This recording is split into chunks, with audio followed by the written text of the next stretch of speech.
ተነስተልኝ የፈንታሌ ሚዲያ ቤተሰቦች ዓለም ትንፋሿን ውጣ በጠበቀችበት የ2026 የፖለቲካ ቼዝ ጨዋታ ላይ ታዋቂው የኒዮ ኮንሰርቫቲቭ አራማጅ ሮበርት ካገን ሽንፈት አውጇል። የአሜሪካ የባህር ኃይል የበላይነቱን በሆርሙዝ ሸለቆ ሲገታ፣ በሌላ በኩል ጀርመን የናዚምን ጥላ ይዛ ዳግም ለጦርነት እየታጠቀች ነው የሚለው የሩሲያ ከፍተኛ ማስጠንቀቂያና የአውሮፓ መናጥ እየታየ ነው። በአንድ በኩል በክሪፕቶ ከረንሲና በሳተላይት ሚስጥር ሳቢያ የሚገደሉ ወጣት ምሁራን፣ በሌላ በኩል ደግሞ በትራምፕ ስም የሚደረጉ ሚስጥራዊ የስለላ ድርድሮች። ይህ ዘገባ የአሜሪካን መሪነት አክትሞ ከአሜሪካ በኋላ ያለው ዓለም ፖስት አሜሪካ ወርልድ እንዴት እየተቀረጸ እንደሆነ ከኒዮ ኮንሰርቫቲቭ ሮበርት ካጋን መሰረታዊ መነሻዎች በመነሳት ሚስጥራዊ መጋረጃን የሚከፍት ፕሮግራም ነው። ቻናላችን ላይክ፣ ሰብስክራይብ ማድረጋችሁን አዘንጉ።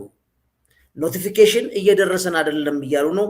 የእናንተ ሪኮመንዴሽን ማድረግ ደግሞ የበለጠ ለአድማጭ እንዲዳረስ ያደርጋል። አብራችሁን ቆዩ።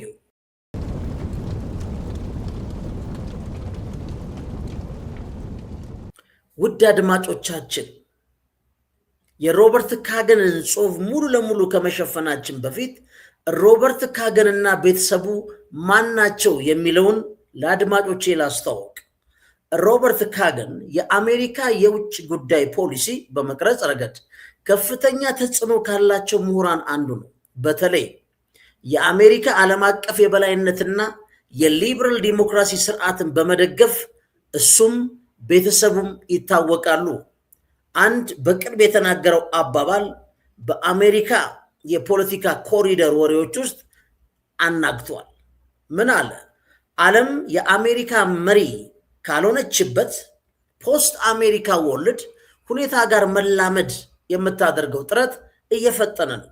አሜሪካ በባህረ ሰላጤው የነበራትን የበላይነት ማብቃት የዚህ ሂደት የመጀመሪያው ሰለባ ነው ብሎ ሲናገር ፈንጂ በሉት፣ ምድሩ ተንቀጥቅጧል። ምክንያቱም እሱ የኒዮ ኮንሰርቫቲቭ አቀንቃኝ ብቻ ሳይሆን ሙሉ ቤተሰቡ ለዚህ የሰራ ነው። ሮበርት ካገን የፖለቲካ አስተሳሰብና አስተዋጽኦ ምንድን ነው የሚለውን ስናቅ ቀጥለን የምናገኘው የእሱ ጽሑፍ ምን ማለት እንደሆነ ይገባናል። አንደኛ ይሄ የኒዮ ኮንሰርቫቲዝም ካገን የጻፈው ምንድን ነው? ፕሮጀክት ፎር ዘ ኒው አሜሪካን ሴንቸሪ የሚል ዋናው መስራች ነው። አሜሪካ በዓለም ላይ ያላትን ወታደራዊና ፖለቲካዊ ኃይል ተጠቅማ ዲሞክራሲን ማስፋፋት አለበት የሚል እምነት አለው። በጣም ሪያሊስቲክ የሆነ በፓወር የሚያምን ነው። በጣልቃ ገብነት የሚያምን ነው። ሌላው ምንድን ነው? የሊበራል ኢንተርናሽናሊዝም ዋናውም ተሟጋች ነው ካገን አሜሪካ ከዓለም ጉዳዮች ራሷን ካገለለች ጫካው መልሶ ያድጋል፣ ዘ ጀንግል ግሮስ ባክ የሚል በጣም ትልቅ መጽሐፍ አለው፣ እንደርስበታለን የሚል ስጋት አለው። ይህ ማለት አምባገነን መንግስታት ይላል እንደ ሩሲያና ቻይና ክፍተቱን በመጠቀም ዓለምን ወደ ቀውስ ይከቷታል ብሎ ያምናል። ለዚህም ሰርቷል ስንል በርካታ መጽሐፎች አጋርቷል። አንደኛው ለምሳሌ ዳንጀረስ ኔሽን የሚል በ2006 አሜሪካ በተፈጥሮዋ አደገኛ ሀገር እንደሆነችና ከተመሰረተችበት ጊዜ ጀምሮ ዓለምን ለመለወጥ የምትሞክር ሀገር መሆኗን በስፋት የሚተነትን መጽሐፍ አጋርቷል። ሌላው ዘ ጎስት አት ዘ ፊስት የሚል በ2023 የጻፈው ደግሞ በሁለቱ የዓለም ጦርነቶች መካከል አሜሪካ የነበራት ሚናና የዓለም ስርዓት እንዴት እንደፈረሰ የሚያሳይ ጥልቅ የታሪክ ትንተና መጽሐፍ ነው። አሁን በቅርቡ ደግሞ በ2024 ሪቤሊየን የሚል የጻፈውና በአሜሪካ ውስጥ ያሉ አንቲ ሊበራሊዝም ወይም ጸረ ሊበራል አስተሳሰብ የሀገሪቷን ዲሞክራሲያዊ እንዴት አደጋ ላይ እየጣለው ነው የሚል ትንታኔ የያዘ መጽሐፍ አሳትሟል። አሁን በተጨባጭ ካገን የት ነው ያለው? የዋሽንግተን ፖስት ዋናው ጸሐፊ ነው። በመልቀቂያ ለምን ተሰናበተ የሚለውን እንመልከት።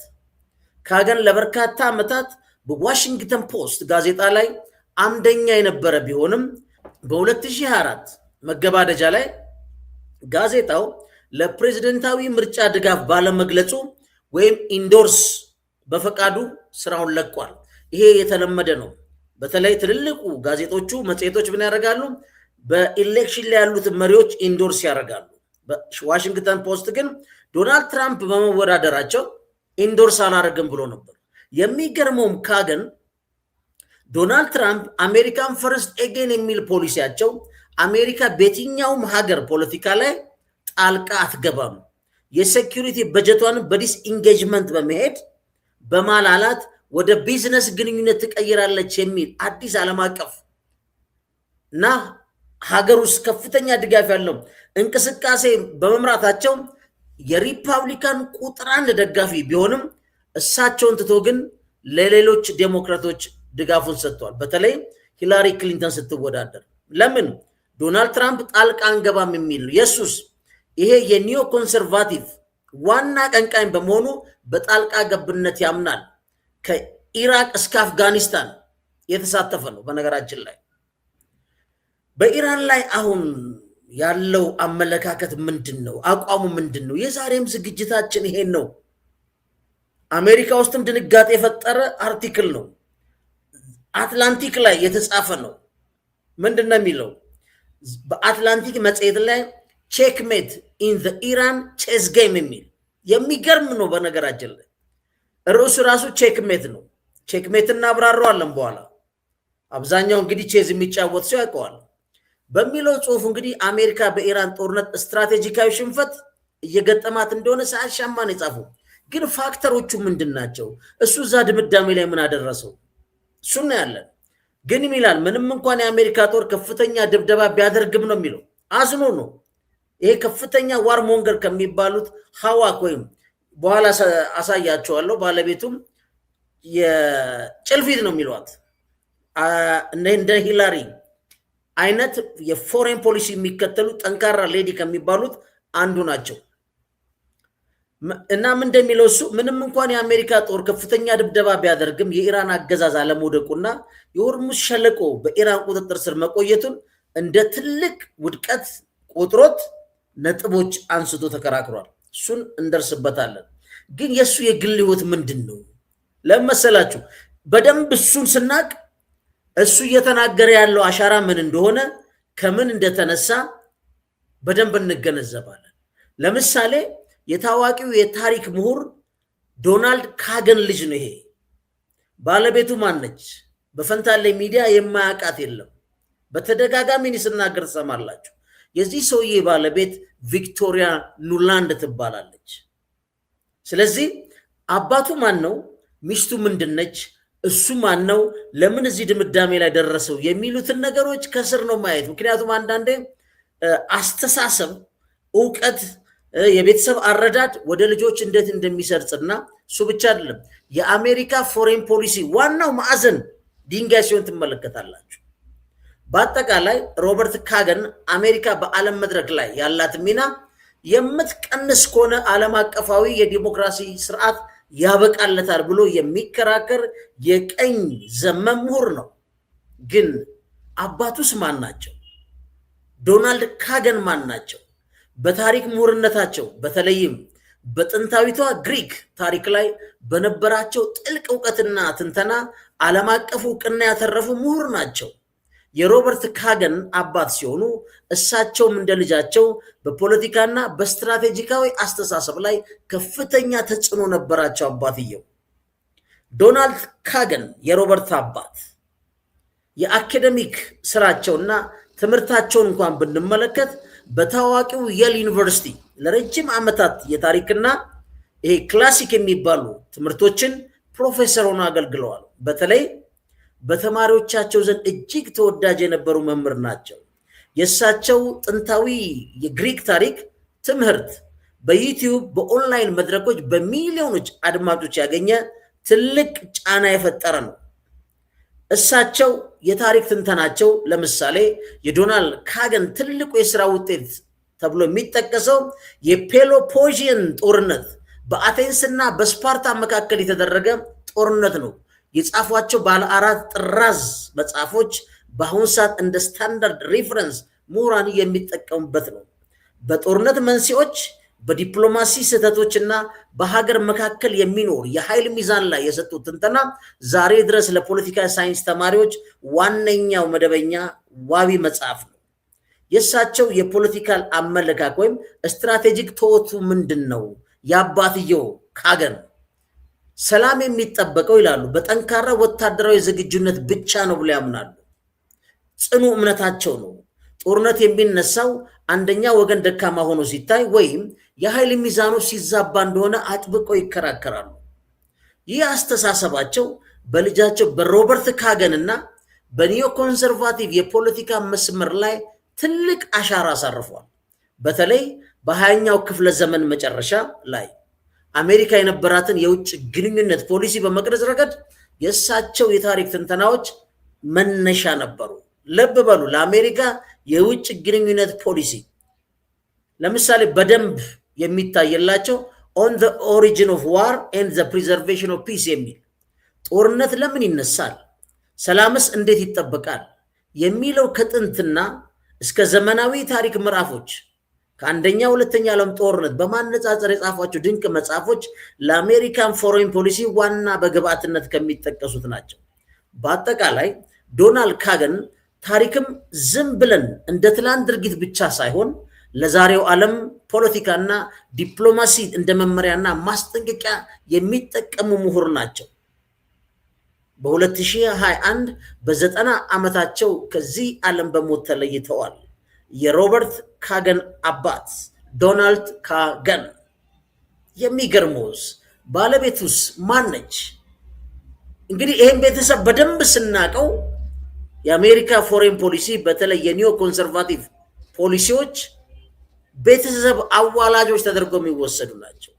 ለምሳሌ የእሱ ባለቤት ማነች? ቪክቶሪያ ኑላንድ the mother of Ukraine war። ሁሌ ብላችሁ ነው ቪክቶሪያ ኑላንድ የምትታወቀው አንደኛ ኩኪስ ታውቃላችሁ፣ ይበላው ኩኪስ ዲፕሎማሲ ይባላል። ዩክሬንስ በነበረ አመጽ ላይ እንግዲህ አምባሳደር ሆና ለዛ አመጽ ለሚያካሂዱት ኩኪስ ይዛ ስታከፋፍል ነበር። በራሻዎች ጥርስ ተነክሶባታል። በኒዮ ኮንሰርቫቲቭ ደግሞ ጀግናዋ ተብሎ ስያሜ ወጥቶላታል። በአደባባይ ሰልፍ ውስጥ ገብታ ኩኪስ ስታከፋፍል የነበረች ነች። ቪክቶሪያ ኑላንድ በአሜሪካ ውጭ ጉዳይ ፖሊሲ ውስጥ ላለፉት 30 ዓመታት እጅግ ከፍተኛ ሚና የነበራቸው አንጋፋ ዲፕሎማት ናቸው። ከሪፐብሊካን እስከ ዲሞክራቲክ ፓርቲ አስተዳደሮች ውስጥ በከፍተኛ ኃላፊነት ሰርተዋል። ለምሳሌ በነ ቡሽ እና ዲክ ቼኒ ውስጥ የኢራቅ የዲክ ቼኒ ምክትል ፕሬዚደንቱ ሴክሬታሪ ነበሩ። የጆ ባይደን ውስጥ ደግሞ ምክትል ውጭ ጉዳይ ሚኒስትር ነበሩ። በእነዚህ ትልልቅ የታወቁ የአሜሪካ ፖለቲከኞች ውስጥ ሳይዛነፉ የኒዮ ኮንሰርቫቲቭ እና የፖሊሲ አውጭ ግብዓት በመስጠት ለሁለቱም ፓርቲዎች የሰሩ ናቸው። ዋና የስራ ቦታቸው ግን ምንድን ነው? የውጭ ጉዳይ ሚኒስትር ረዳት በመሆኑ በፕሬዚደንት ባይደን አስተዳደር ውስጥ በውጭ ጉዳይ ሚኒስትር የፖለቲካ ጉዳዮች ኃላፊ ሶስተኛዋ ባለስልጣን በመሆን እስከ የካቲት 2024 ድረስ አገልግለዋል። ይህ የጆ ባይደን እና የቪክቶሪያ ኑላንድ ዋና ግንኙነት የሚመነጨው በ2024 የዩክሬንን ዲሞክራቲካሊ ኤሌክትድ የተመረጠን መንግስት ዲሞክራሲያዊ በሆነ ሁኔታ የያናኮቪች መንግስትን በመገልበጥ የፕሮናዚ ፖለቲካ ፓርቲዎች ስልጣኑን እንዲቆጣጠሩ ለማድረግ ከፍተኛ ሚና የነበራቸው ናቸው። ያ ግንኙነት ነው ጆ ባይደን ምክትል ፕሬዚደንት ሆኖ ከቪክቶሪያ ኑላንድ ጋር የዩክሬን መንግስት ሲገለብጡ ነበር። ጆ ባይደን ወደ ፕሬዚደንትነት ፕሮሞት ሲደረጉ ደግሞ እሳቸውን ምክትል የውጭ ጉዳይ ሚኒስትር አድርገው ተጠቅመዋል። የአውሮፓና የዩሬዥያ ጉዳዮች ረዳት ነበሩ። ይህ ቦታቸው ነበር ዩክሬን መንግስት ለመገልበጥ ትልቁ እድል የፈጠረላቸው። በኦባማ አስተዳደር ወቅት አሜሪካ ከአውሮፓና ከሩሲያ ጋር ላላት ግንኙነት ዋናው ውሳኔ ሰጪ ነበሩ። ቪክቶሪያ ኑላንድ የአሜሪካ አምባሳደር በኔቶም ነበሩ። በፕሬዚደንት ጆርጅ ደብሊው ቡሽ ዘመን አሜሪካንን በኔቶ አምባሳደርነት አገልግለዋል። ሌላው በኢራቅ ጦርነት ጊዜም የዲክ ቼኒ ምን ነበሩ ካላችሁ የእሳቸው ሴክሬታሪ ነበሩ። ታዳ ቪክቶሪያ ኑላንድ የዩክሬንና የሩሲያን አብዮት አምጠው ያዋለዱ ከ5 ቢሊዮን ዶላር እስከ 10 ቢሊዮን ዶላር አውጥተን የገለበጥነው መንግስት የአውሮፓ መንግስት ምን ያገባቸዋል ብለው የተቀረጸ ስልካቸው በአውሮፓና በአሜሪካ ከፍተኛ ጥርጣሬ የወለደ አሁን ለደረሱበት በተለይ ደግሞ የአውሮፓ መገፋት ስቲል ቪክቶሪያ ኑላንድ ወደ ኋላ የተናገሩትን ተመልሰው እንዲያስታውሱ እያስገደዳቸው መሆኑን በርካታ ጽሁፎች አይተናል። ቪክቶሪያ ኑላንድ በሩሲያና በዩክሬን ላይ ባላቸው ጠንካራ አቋም ይታወቃሉ። በተለይ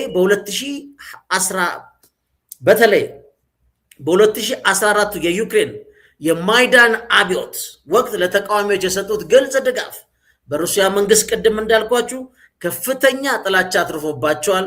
ግን አዲስ ኔም ለዲፕሎማሲ አምጥተዋል። ኩኪስ ዲፕሎማሲ የሚባል ኩኪስ ማከፋፈል። በዛ ኃይለኛ ተቋም ውስጥ ገብቶ አምባሳደር ሆኖ የነዛን አመፀኞች እነዛን እንግዲህ ዘሶኮልድ እንግዲህ ዲሞክራሲ ሲናፍቁም ሲባል እንግዲህ የቀለም አብዮት ይባላል። ብዙ ነገር ነው የሚባለው። እንግዲህ እንዳመለካከታችን የሚበየን ነው። እንደ ጋዜጠኛ በዚህ ፖዚሽን የለንም። ግን እሳቸው ኩኪስ ያከፋፍሉ ነበር።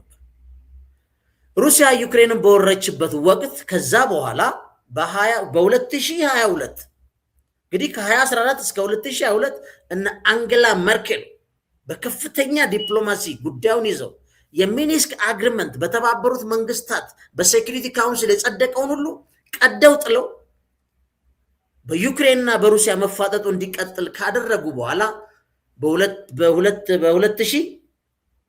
በ2022 ዓ.ም ሩሲያ ጦሯን ይዛ ዩክሬን ውስጥ ገብታለች። የዛን የሩሲያን እንቅስቃሴ ለመቀልበስ ከፍተኛ ወታደራዊና ዲፕሎማሲያዊ ድጋፍ በማስተባበር ቁጥር አንድ የተጫወቱት ማናቸው? ቪክቶሪያ ኑላንድ ናቸው። የሮበርት ካገን ባለቤት፣ በኃይል በጣልቃ ገብነት የሚያምኑ አሜሪካ ከሌለች በዓለም ላይ ያለ ዲሞክራሲ እንደ ሩሲያ፣ ቻይና ጨፍልቀው ይጥሉታል የሚል ከፍተኛ ስጋት አለን እያሉ የሚናገሩ ባልና ሚስቶች ናቸው። አንዳንዶቹ እንደውም የሊበራሊዝም ተጋቢዎች፣ ባለትዳሮች፣ ባለ ሳሎኖች ይባላሉ። ሊበራሊዝምንስ ከተጋቡ እንደ ካጋን እና ቪክቶሪያ ኑላንድ ነው ተብሎ ብዙ ተጽፎላቸዋል። በነገራችን ላይ የወይዘሮዋ የቪክቶሪያ ኑላንድ አመለካከት እርሷም ልክ እንደ ባሏ ሮበርት ካገን እንደ አያታቸው ዶናልድ ካገን አሜሪካ በዓለም መድረክ ጠንካራ ወታደራዊና ፖለቲካዊ ተጽዕኖ ሊኖራት ይገባል የሚል እምነት አራማጆች ናቸው። ብዙዎች የጦርነት አቀንቃኝ ሐዋክ ይሏት ወይም የሐዋክ ፎሬን ፖሊሲ በዚህ የሚታወቁት ሂላሪ ክሊንተን እና ቪክቶሪያ ኑላንድ በጣም የናኘ ስም አላቸው። ስማቸውም ጭልፊቶቹ ይባላል። እንደው የሚጠሯቸው ሲሆን በተለይ አምባገነን መንግስታትን ይላሉ በዲፕሎማሲ ብቻ ሳይሆን በኃይል ደፍጥጦ አቋማቸውን መቀየር ይገባል ይላሉ። በዚህ ደረጃ በተለይ ሴቶቹ ከወንዶቹ ኃይለኞች ናቸው። በነገራችን ላይ አሁን ቪክቶሪያ ኑላንድ የት ነው ያሉት? ቪክቶሪያ ኑላንድ ከውጭ ጉዳይ ሚኒስትር በፈቃዳቸው ከለቀቁ በኋላ በመጋቢት 2024 እንግዲህ የጆ ባይደን እያለቀ አገዛዛቸው በአሁኑ ወቅት በተለያዩ የፖሊሲ ጥናት ተቋማት ቲንክ ታንክ ውስጥ በማማከር በማስተማር ላይ ይገኛሉ። በአሁኑ የኢራን ጦርነት ወቅትም በተለያዩ ሚዲያዎች ላይ መገናኛ ብዙሃን ላይ የቀረቡ አሜሪካ በቀጠናው ያላትን የጦር ኃይል እንድታጠናክርና ለኢራን ዲፕሎማሲያዊ እጅ መስጠት እንደማይገባት በመግለጽ ይናገራሉ። ካገን ቤተሰቦች ጋር ያላቸው ትስስር ምንድን ነው? የሮበርት ካገን ባለቤት በመሆናቸው ይህ ጥንዶች በአሜሪካ የውጭ ጉዳይ ፖሊሲ በተለይ በኒዮ ኮንሰርቫቲቭ መስመር ያላቸው ተጽዕኖ እጅግ ከፍተኛ እንደሆነ ይነገራል። በሪፐብሊካን ፓርቲው ውስጥ አሻራቸው እጃቸው በጣም ረጅም ነው። አንዳንዶቹ የአሜሪካ የውጭ ፖሊሲ የሚዘውሩ ጥንዶች፣ ባለትዳሮች እያሉ ይገልጿቸዋል።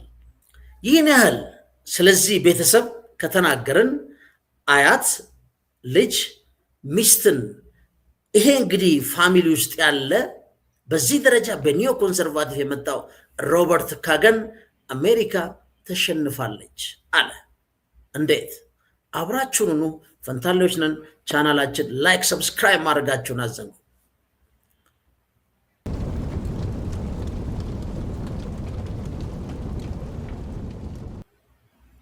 አሜሪካዊ ጸሐፊና የኒዮ ኮንሰርቫቲቭ የፖለቲካ አስተሳሰብ አራማጅ ሮበርት ካገን አሜሪካ በኢራን ላይ የከፈተችው ጦርነት ውድቀት እያስተናገደ መሆኑን ያመነበትን ጽሑፍ አጋርቷል። እንደሚታወቀው ሮበርት ካገን ጽኑ የጽዮናዊነት አቋም ያለውና በኢራን ላይ ጠንካራ እርምጃ እንዲወሰድ ሲወተውት የነበረ ሮበርት ካገን ዘአትላንቲክ መጽሔት ላይ ባወጣው ጽሑፉ አሜሪካ ኢራንን ማንበርከክ እንዳልቻለች እና አሁን ያለው የማይቀር ሽንፈት ከፊቷ ተጋርጧል ሲል ይናገራል። ቼክሜት ብሎታል። መውጫ የሌለው ሽንፈት ማለት ነው። ሮበርት ካገን ትንታኔው እንደሚያመለክተው ሮበርት ካገን በትንታኔው እንዳሰፈረው አሜሪካ በኢራን ረገድ የገጠማት ሽንፈት ከዚህ ቀደም ካጋጠሟት ወታደራዊ ውድቀቶች እንደ ቪየትናም እና አፍጋኒስታን በበለጠ መልኩ የአሜሪካንን ዓለም አቀፍ የበላይነት የሚሸረሽር ነው። ካገን ምን ብሎ ሰየመው? ቼክሜት አለው። መውጫ የሌለው ሽንፈት ማለት ነው። ቼስ ስትጫወቱ ቼክሜት ከተባላችሁ ወዴትም ቦታ መንቀሳቀስ በማይቻልበት ሁኔታ ሽንፈትን መጎናጸፍ ነው። ስለዚህ ዘላቂ መዘዞቹስ ምን ይመስላሉ ሲል አስቀምጧል። አንደኛው የሴኩሪቲ አምብሬላ መፍረስ ነው የሚለው የደህንነት ጥላው ፈርሷል በዚህ ጦርነት ይላል። አሜሪካ በመካከለኛው ምስራቅ ለሚገኙ የአረብ ሀገራት ስትሰጥ የነበረው የደህንነት ዋስትና እምነት አጥቷል።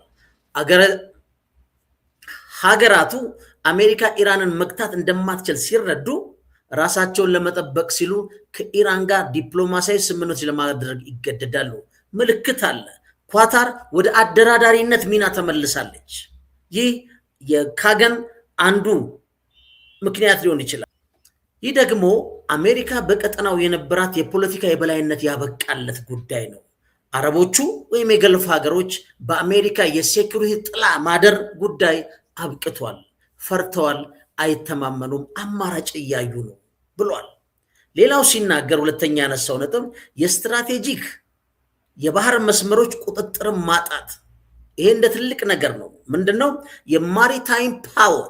ምክንያቱም አሜሪካ የዓለምን ንግድ ስርዓት በባህር ዳርቻ ዘርግታ የዛን የንግድ ስርዓት የምትቆጣጠርበት ዋናው የማሪታይም ፓወር ኮምፕሮማይዝ ተደርጓል አለ።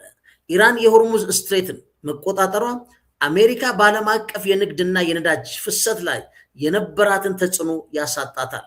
ይህ አሜሪካ የዓለምን የኢኮኖሚ የደም ስር የመቆጣጠር አቅሟ እየተዳከመ መሆኑን ያሳያል ብሏል ሮበርት ካገን። የወታደራዊ አቅም መመንመንና ስጋቱንም አጋርቷል። ከኢራን ጋር የተደረገው ግጭት የአሜሪካ የዘመናዊ ጦርነት መሳሪያዎችና የጥይት ክምችት እጅግ አሟጦታል። ይህም አሜሪካ በሌሎች የዓለም ክፍሎች ለምሳሌ በታይዋን በዩክሬን ለሚነሱ አዳዲስ ቀውሶች ፈጣን ምላሽ የመስጠት አቅሟን ሽባ አድርጎታል። በነገራችን ላይ አሁን በኢራን ላይ የአሜሪካ ፐርፎርማንስ አዘ ሴም ታይም ሁለት ትልልቅ ጦርነቶች ልታካሄድ እንደማትችል አቅም እንደሌላት በርካታ ኤክስፐርቶች ሲናገሩ እንደነበሩ ፈንታሌ ላይ አይተናል። አጋርቻቸዋለሁ። ከጦርነቱ በስተጀርባ ያሉ ቁልፍ ተዋናዮችን አካል ደግሞ ያሉትን ክስተቶች ሮበርት ካገን ሲያስቀምጣቸው አሁን ያለችበትን ምስቅልቅል ሁኔታ ይላል ሀገሪቷ በሶስት ዋና ዋና ነጥቦች ያጠቃልለዋል አሜሪካንን። አንደኛው ይላል የኢኮኖሚ ውድቀት ነው። የጦርነቱ ወጪ የአሜሪካንን ዕዳ ወደማይመለስበት ደረጃ እየገፋ ነው። ምን ብያቸዋለሁ? ሁልጊዜ ስለ አሜሪካ ስታስቡ አንድ ሀገር 39 ትሪሊየን ዶላር ዕዳ ኖሮበት እንዴት ኤግዚስት ያደርጋል ብላችሁ መጠየቅ አለባችሁ። ለምን 51 ቢሊዮን የአሜሪካ ዶላር ዕዳ ያለባት ኢትዮጵያ በአሁኑ ሰዓት መውጫ መግቢያ አታለች። በየአደባባዩ አምባሳደሮቻችን የኢኮኖሚ ዲፕሎማሲ በመስጠት ያገኙትን ሳንቲም ሰብስበው ወደ ሀገር ለመምጣት እየሞከሩ ያሉበት ሁኔታዎች እንዳሉ ከውጭ ጉዳይ እንሰማለን። ታዲያ አሜሪካ በ39 ትሪሊየን ዶላር ዴፊሲት እንዴት ቆመች ስትሉት ያ ጉዳዩ የፔትሮ ዶላር ሲስተም ነው። ደጋግመን ብለነዋል።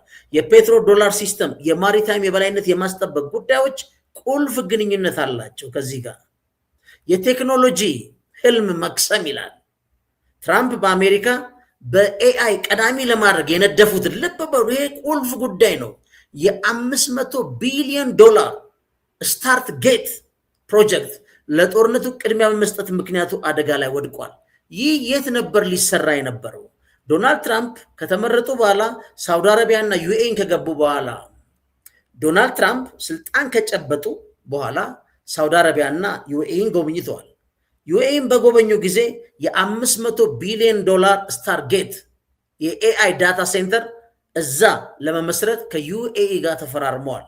ዛሬ ግን የኢራን ወታደራዊ ጠበብቶች ያልተለመደ የዳታ ሴንተር ጦርነት አካሂደዋል። ለምሳሌ አማዞንን 850 ሚሊዮን ዶላር ኪሳራ አድርሰውበታል። በገልፉ አገር ያሉትን የትልልቅ ኩባንያዎች የነ ማይክሮሶፍት የመሳሰሉትን የነ አፕልን ዳታ ሴንተሮች በማጥቃት ሌላ አዲስ ዋርፌር ዳታ ዋርፌር አስተዋውቀዋል። ስለዚህ በዚህ ችግርና አሁን ቀውስ ውስጥ ጦርነቱን በማስቀደም የ500 ቢሊዮን ዶላር የኤአይ ዳታ ሴንተር ግንባታን ውሃው እንዲበላ አድርገዋል ብለዋል ዶናልድ ትራምፕ።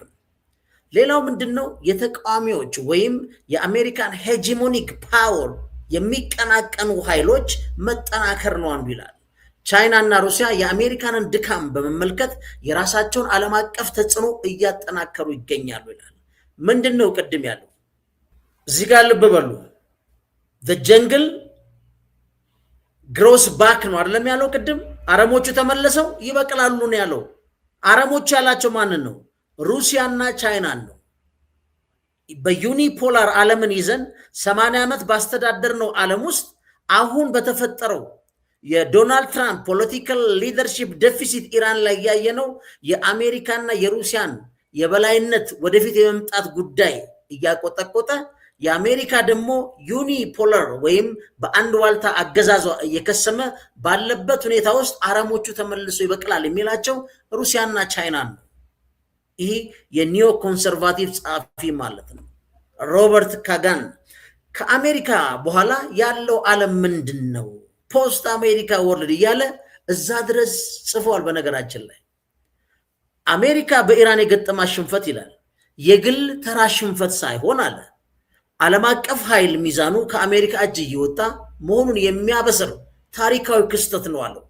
አሜሪካ አንድ ወቅት የነበራትን ብቸኛ ልዕለ ኃያል ዩኒፖላር ፓወርነትን ማዕረግ በይፋ የምታጣበት ወቅትና በይፋ የምታጣበት ወቅት ላይ መሆኗን የዚህ የካገን ጽሑፍ ያስጠነቅቃል። ልብ በሉ፣ በጣም አደገኛ ጽሑፍ ነው፣ አንብቡት። ይህ ሽንፈት አለ አሜሪካ በኢኮኖሚ በወታደራዊ በዲፕሎማሲ ረገድ ክፉኛ የሚጎዳ ሲሆን ዳግም አለ ወደ ቀድሞ የበላይነቷ ለመመለስ እጅግ አስቸጋሪ የሚያደርግበት ሁኔታ ተፈጥሯል። ታሪካዊ ክስተት ነው የሚለው። ይህ እንግዲህ በካገን የተሰነዘረው ትችት በአሜሪካ ውስጥ ፖለቲካ ውስጥ ነውጥ ነው የፈጠረው።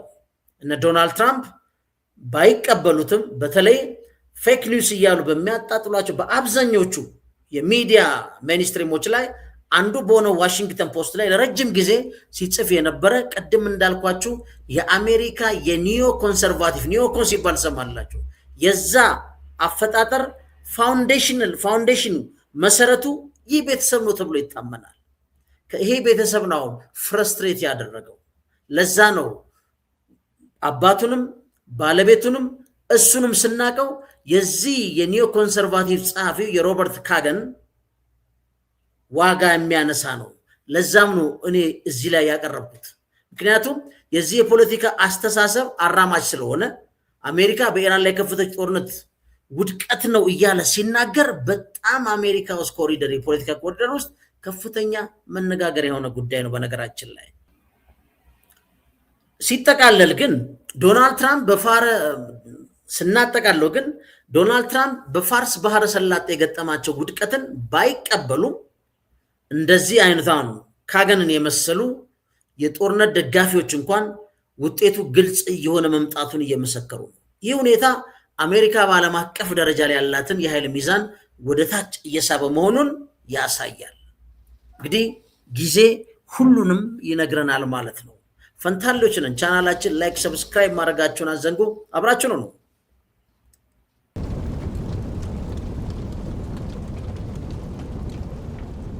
ደግሞ ትኩሳት ይላል። በጣም ከባድ ትኩሳት ደግሞ አውሮፓ ውስጥ ገጭ ብሏል። ለምን? የሩሲያው የጸጥታ ምክር ቤት ምክትል ሊቀመንበር ዲሚትሪ ሜድቬዴቭ ስለ ጀርመን ዳግም ወታደራዊ መገንባት ሪሚሊታራይዜሽን የጻፉት ዝርዝር ጽሑፍ አውሮፓዎችን አስደንግጧል፣ ንጧቸዋል። የሜድቬዴቭ ጽሑፍ ሩሲያ አሁን ካለችበት የጠንካራ አቋም አራማጆች ሃርድ ላይነርስ ማለት ነው ተጽዕኖ አንጻር ለምዕራባውያን የተላከ እጅግ አስጊ ማስጠንቀቂያ ተደርጎ ተወስዷል። ፕሬዚደንት ፑቲንም በከፍተኛ ጫና ውስጥ እንዳሉ የሚያሳይ ጽሑፍ ነው። ሜድቬዴቭ የሚለው በጣም ከባድ ነው። ወደኋላ ይመለሳል። የ1941 ስጋት መለስ ብሎ ያነሳና ጀርመን በአሁኑ ወቅት የምታደርገው ወታደራዊ ዝግጅት በ1941 ናዚ ጀርመን በሶቪየት ህብረት ላይ የሰነዘራቸውን ጥቃት የሚያስታውስ ነው ብሏል። ከናዚ ጋር ያገናኛቸው መልሶ ጀርመን በዩክሬን የነበራትን የጂኦፖለቲካዊ ኢንቨስትመንት በመክሸፉ አሁን በአውሮፓ ህብረት ውስጥ ያላትን የወታደራዊና ፖለቲካዊ የበላይነት ለማረጋገጥ እየሰራች ነው፣ እየተቀናጀች ነው፣ ወዳጆች በስፋት እየመለመለች ነው ይላል። በተለይ የጀርመን የኒኩለር ፍላጎትን ያስቀመጠበት መንገድ አውሮፓን ያስጨነቀው እሱ ነው። ጀርመን ይላል በፈረንሳይና በብሪታንያ የኒኩለር ጥበቃ ስር ለመሆን ያላትን እቅድ አልፎም ተርፎም የራሷን የኒኩለር ጦር መሳሪያ የመያዝ ፍላጎት ሜድቬዴቭ በጽኑ መቃወማቸው ብቻ አይደለም የሚገርመው። በዚህ ምክንያት አለ ሩሲያ ይህንን ስጋት አስቀድማ ለመግታት ፕሪኢምፒቲቭሊ ይላል የኒኩለር ጦር መሳሪያዋን በጀርመን ላይ ልትጠቀም እንደምትችል አስጠንቅቀዋል። አስቡ በትክክል ምንድን ያለው የኒኩለር ጦር መሳሪያዋን በማላይ በጀርመን እንዴት ስኬል አፕ እያደረገ ቀውሶች እንዴት እየተፋፋሙ እንደሄዱ ተመልከቱ። የሶስተኛ ዓለም ጦርነት ጅማሬ ነው ሲባል ተራ አባባል አይደለም። ስለዚህ ሩሲያ የጀርመን ወታደራዊ ኃይል እንደገና የመታጠቅ ፍላጎት የሁለተኛው ዓለም ጦርነት ሁላችሁ የምታስታውሱት ነው። በነስታሊንና በነሂትለር መካከል በሁለቱ ሀገሮች እንኳን ብናይ ስንት ሚሊዮን ያለቀበት ነው። ሳትቀድመን ግንኛ በኒኩለር እናጠቃታለን። እሷ ከያዘች ነው። በነገራችን ላይ ይሄ አሜሪካን ፈርስት ኤጌን አንዱ ካመጣው ጃፓንና ጀርመኖችን እንደገና ወታደራዊ ኃይል እንዲሆኑ እድል ከፍቶላቸዋል። ጃፓንም ትልልቅ መሳሪያዎች እየሰራች ነው። ኢንተርኮንቲኔንታል መሳሪያዎች ሁሉ የሚተኮሱ እየታጠቀች ነው። ግን ከሁለተኛ ዓለም ጦርነት ሁለቱ እንዳይታጠቁ ግን አሁን ያያቸው የለም። አይናችን እያየ አንሞትም እየተባለ ግን አሁንም ተጨማሪ የሆነ ወታደራዊ አቅምና ኃይል ሆነው የሁለተኛ ዓለም ጦርነት ዋና ተዋናዮች ወደፊት መሳሪያ ይዘው እየመጡ ነው ማለት ነው። ብዙ ነገር ነው ዓለምን እየተረከካት ያለው ማለት ነው። ጀርመን ሩሲያ ለብቻዋን ማሸነፍ እንደምትችል ስለምታውቃለ ዲሚትሪ ሜድቬዴቭ ዋናው ዓላማዋ አሜሪካን ከሩሲያ ጋር ወደሚደረግ ቀጥተኛ ጦርነት መሳብ ነው ብለዋል። አሜሪካና ሩሲያ እንዲጋጩላት ማለት ነው። ይህ ደግሞ ለአውሮፓ ስልጣኔ መጥፋት ምክንያት ሊሆን እንደሚችል ገልጸዋል። አሜሪካ ከጀርመን ጎን መቆሟን እንድታቆም ወይም ለሚመጣው መዘዝ እንድትዘጋጅ እንመክራለን ብለዋል። ምክንያቱም ኒኩለር ቦምብ ከያዝክ በኋላ መጠፋፋት ነው። አይነ እያየ አልጠፋም፣ ትጠፋላችሁ አጥፉኝ ነው። አሜሪካ የሚያዋጣት ከሆነ ከጀርመን ኒኩለር ቦምብ ናፋቂዋ ጎን መቆም ይችላሉ ነው የሚለው ዲሚትሪ ሜድቬዴቭ። የትራምፕ ሚናና የሰላም ተስፋው በዚህ መሃል ነው እየተፈለገ ያለው። ትራምፕ በመካከለኛው ምስራቅ ተወጥሯል። የዩክሬን ጉዳይን ችላ ብለዋል እየተባለ ያለው ግን የዚህ የዲሚትሪ ሜድቬዴቭ ትንታኔ እንደሚያመለክተው ዶናልድ ትራምፕ ምንም እንኳን በሶስተኛው የባህረ ሰላጤ ጦርነት ሰርድ ገልፍ ዋር ነው የሚሉት ውስጥ ቢጠመዱም በዩክሬንና በአውሮፓ የጸጥታ መዋቅር ዙሪያ ከፑቲን ጋር በመስራት የታሪክ ሰላም ፈጣሪነታቸውን ሊያድሱ የሚችሉበት እድል አሁንም አለ፣ አልተዘጋም። ከሳቸው ጋር መነጋገርም እንፈልጋለን።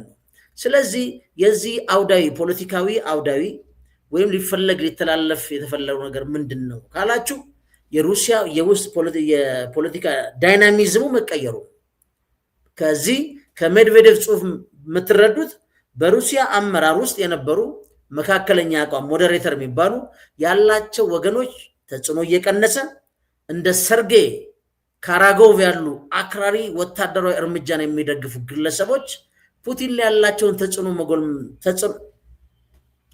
ፑቲን ላይ ያላቸው ተጽዕኖ መጎልበቱን የሚያሳይ ነው። ይህ ደግሞ በሩሲያና በአውሮፓ መካከል ያለውን ውጥረት ከንግግር ባለፈ ወደ አደገኛ ወታደራዊ ግጭት እያመራ መሆኑ ይጠቁማል። በነገራችን ላይ ፑቲን ምን ተጠይቀው ነበረ? ጦርነት ከጀመርን እንደ ቤንጃሚን ኔታንያሁ አንዴ አጽድተን ለምን አንጨርስም የሚል ጥያቄ ተነስቶላቸው ነበር ለፑቲን። ፑቲን ፈገግ ብሎ ነው ያለፉት። ዩክሬንን ወደ ነበር መቀየር ይችላሉ። በነገራችን ላይ ዩክሬን አንድ፣ ሩሲያና ቤላሩስ የስላቭ አንድ ቤተሰብ ናቸው። በነገራችን ላይ አንድ አይነት ህዝቦች ናቸው። በፖለቲካል አመለካከት በሶስተኛ ወገኖች የተለያየ ኃይል አስተላለፍ የተረበሹ ሶስቱ አንድ ቤተሰብ ናቸው። በነገራችን ላይ ፑቲን ደግሞ ለዩክሬን ከተማና ህዝብ ያለውን ፍቅር ጎግል አርጉት።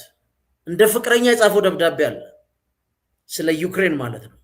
ልክ ምን ማለት መሰላችሁ? ኢትዮጵያዊ ሆኖ አስመራ የኖረ ያደገ ልጅ፣ አስመራን የሚናፍቅ ልጅ፣ አስመራና ኢትዮጵያ ያላቸው ግንኙነት እያለ በጣም በቃ ሮማንቲክ በሆነ የሚጽፍ ጸሐፊ በሉት።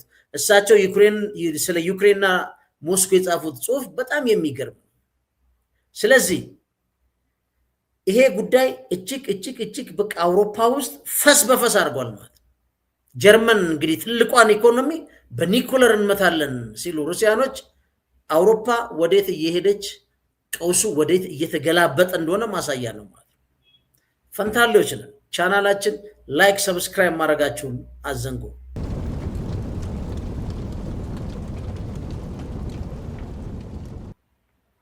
በነገራችን ላይ እንግዲህ እኚህ ዲሚትሪ ሜድቬዴቭ ይህን ጽሁፍ ካስተናገዱ በኋላ እንግዲህ አንድ ደግሞ የሰላም ተስፋ የሚመስል በሩሲያ የቪክትሪ ዴይ ጊዜ ቭላዲሚር ፑቲን አንድ ነገር ተናግረዋል።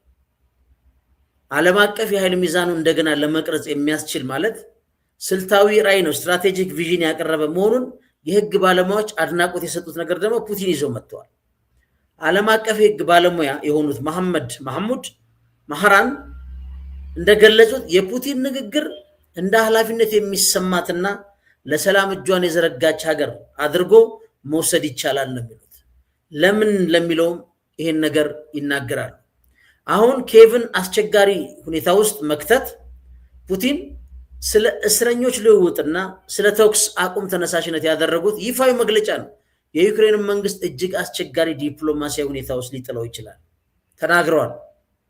እስረኞች መለዋወጥ፣ ተኩስ አቁም ማድረግ፣ ለአንዴና ለመጨረሻ ጊዜ በሰላም መፍታት ብለው ተናግረዋል። ሩሲያ እንግዲህ በሜይ 5 ቀን 500 የዩክሬን ምርኮኞችን ለመለዋወጥ ዝርዝር ያቀረበች ቢሆንም ዩክሬን ግን ለሰላም ጥረቱ ምላሽ ለመስጠት ተሰውራለች ተብሏል። ሌላው ምንድነው?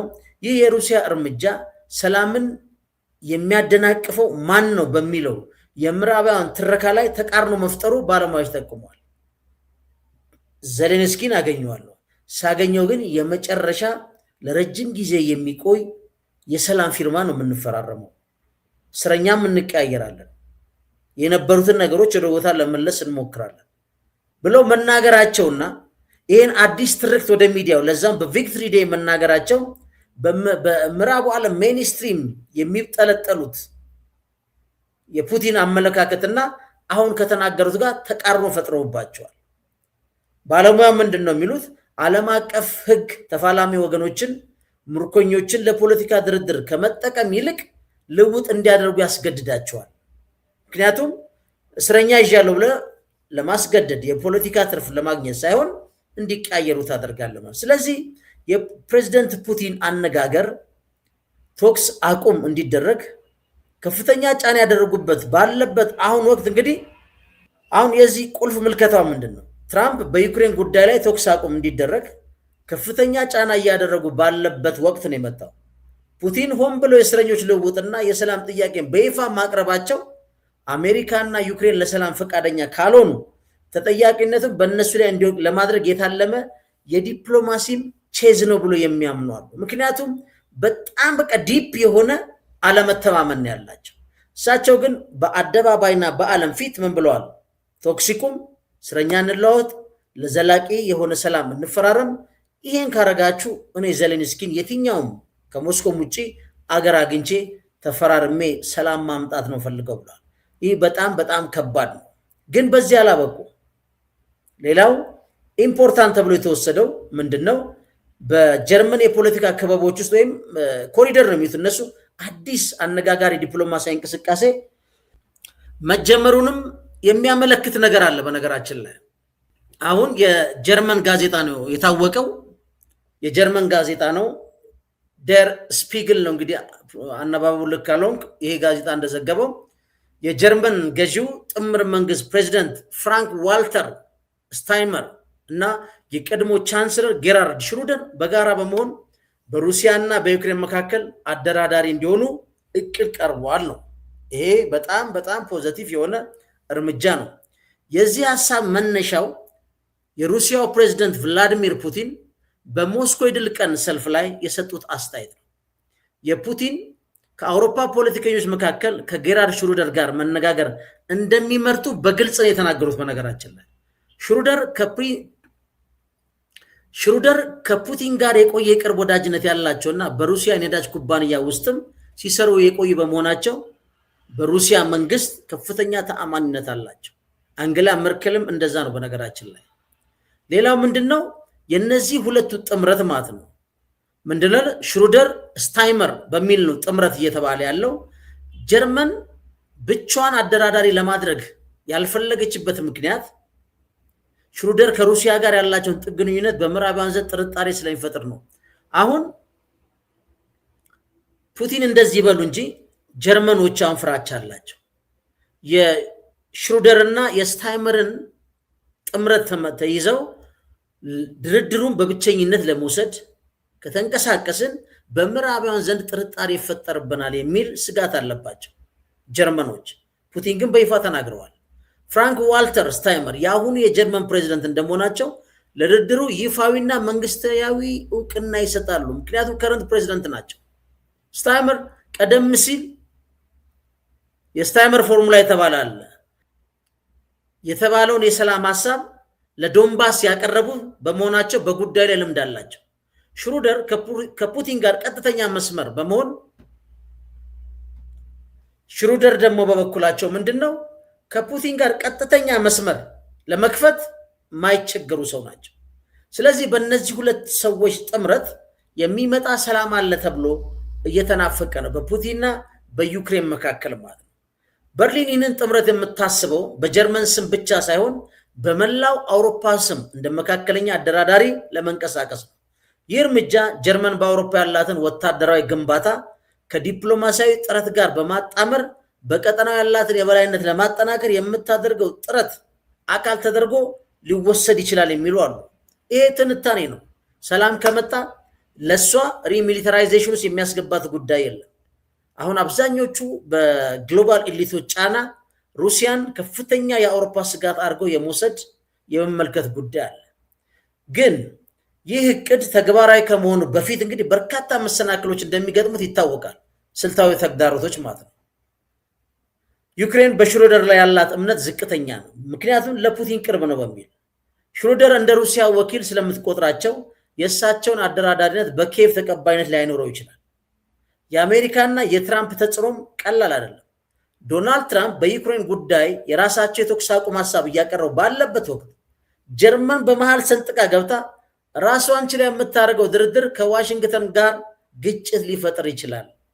አንደኛ የሰላም አባት ነኝ፣ በጣም ዲለር ነኝ የሚል የኖቤል ፕራይዝን ለመሸለም ከፍተኛ ጉጉት ያላቸው መሪ በመሆናቸው ጀርመን አሳብራ ገብታ ይሄን እንድታከናውን ይፈቅዳሉ አይፈቅዱ ሌላ ጉዳይ ነው። የሩሲያ የጠነከረ የአቋም ለውጥም አንድ እንደ ትልቅ ግብአት የሚወሰድ ነው። በቅርቡም ሜድቬዴቭ እንዳሉት ሩሲያ ጀርመን እንደ አዲስ ስጋት እየታየች ከሆነ የጀርመን አደራዳሪነት በሞስኮ ዘንድ ምን ያህል ዋጋ ሊኖረው የሚለውን ጥያቄ ያነሳል። ምክንያቱም ለሰላም ከሰራች ጀርመን የሩሲያ ጠንካራ አቋም ደግሞ ሊረግብ ይችላል፣ ሊለወጥ ይችላል። ስናጠቃልለው ግን በጀርመን በኩል የታሰበው የሽሩደር ስታይንመር ጥምረት ጀርመን በዩክሬን ጦርነት ውስጥ ያላትን ወታደራዊ ሚና ወደ ዲፕሎማሲያዊ መፍትሄ ለመቀየር የምታደርገው ደፋር ሙከራ ሊሆን ይችላል። ምክንያቱም ከፊት ለፊቷ የቆሙት ዶናልድ ትራምፕ ናቸው። ይሁን እንጂ ስምምነቱ በሁለቱ ተፋላሚዎች ወገን ዘንድ ተቀባይነት ማግኘቱ ለስኬቱ ቁልፍ ጉዳይ ነው። ይሳካል አይሳካል አብረን የምናየው ነው። ፈንታሌዎች ነን። ቻናላችን ላይክ፣ ሰብስክራይብ ማድረጋችሁን አዘንጉ።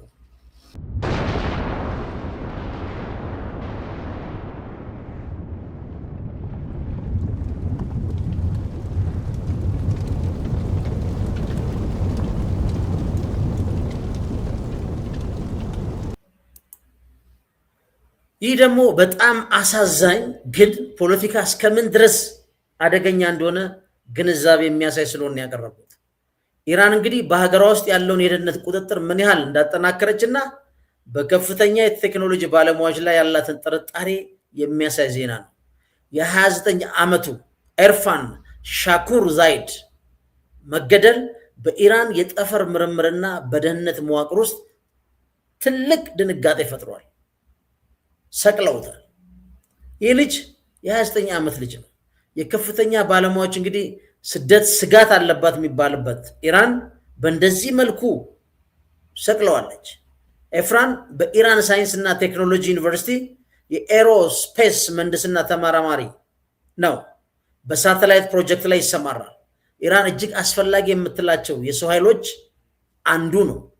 እንግዲህ እንዲህ ያሉ ግድያዎች ሌሎች ምሁራን አገር ጥለው እንዲወጡ ወይንም ከመንግስት ሚኒስትሮች ፕሮጀክት ራሳቸውን እንዲያገሉ የሚገፋፋ ነው። ምክንያቱም በዚህ ደረጃ አንስተው የሚሰቅሉ ከሆነ ይሄ በጣም ከባድ ካፒታል ፐኒሽመንት ነው። የሚደረግ ከሆነ ምሁራን ወይ ከሀገር ለቀው ይወጣሉ ወይም መንግስት ከፍተኛ ሚኒስትራዊ ነው ከሚላቸው ቦታ ራሳቸውን አግለው በሌላ ቦታ ይሰራሉ ማለት። ስለዚህ የዲጂታል ሰላዮችን አደን ነው የሚሉት ዲጂታል ኤስፒዮናጅ ባለስልጣናቱ እንግዲህ ኤርፋንን ከሲአይኤ ሞሳድ ጋር ግንኙነት የፈጠረና ይሄ ሊንክድኢን፣ ዋትስአፕ፣ ጉግል ኮልስ ባሉ መደበኛ የመገናኛ ዘዴዎች በመጠቀም ነው ሲሰራ የነበረው ነው የሚሉት። ይህ የሚያሳየው እንግዲህ የውጭ የስለላ ድርጅቶች በኢራን ውስጥ የሚገኙ ከፍተኛ ባለሙያዎችን ለማግኘት ማህበራዊ ሚዲያ እንደ ዋና መሳሪያ እንደሚጠቀሙ ፍንጭ ይሰጣል ነው የሚሉት። እንግዲህ ኢራን ለዚህ ምላሽ በዜጎቿ የኢንተርኔት አጠቃቀም ላይ የምታደርገውን ክትትል ይበልጥ እንደምታጠብቅ ጠቁመዋል። ከባዱ ነገር ምንድነው? ልጁ ትራንዛክሽን የተገኘበት የለም። የባንክ ስቴትመንቶች ግን በክሪፕቶ ከረንሲ ክፍያ ተፈጽሞለታል። ይሄን ደርሰን አረጋግጠናል ለምለት ክፍያዎቹ እንግዲህ በምንድነው? በክሪፕቶ ከረንሲ ተቀብሏል። በባህላዊ ወይም በተለመደው ኦርዲናሪ የባንክ ስርዓት ሊደርሳቸው የማይችል የገንዘብ ዝውውሮች ለስለላ ስራዎች ምን ያህል ምቹ እየሆኑ መምጣታቸውንም ያሳያል። ይህ ደግሞ ኢራን በሀገሪቱ ውስጥ ያላት የክሪፕቶ ዝውውር በጥብቅ ለመቆጣጠር ተጨማሪ ምክንያት ይሆናታል ብለዋል። ስለዚህ ከስትራትጌት እና ከተጠናቀቀው ውጥረት ጋርም ይህን ማስተሳሰር ትችላላችሁ።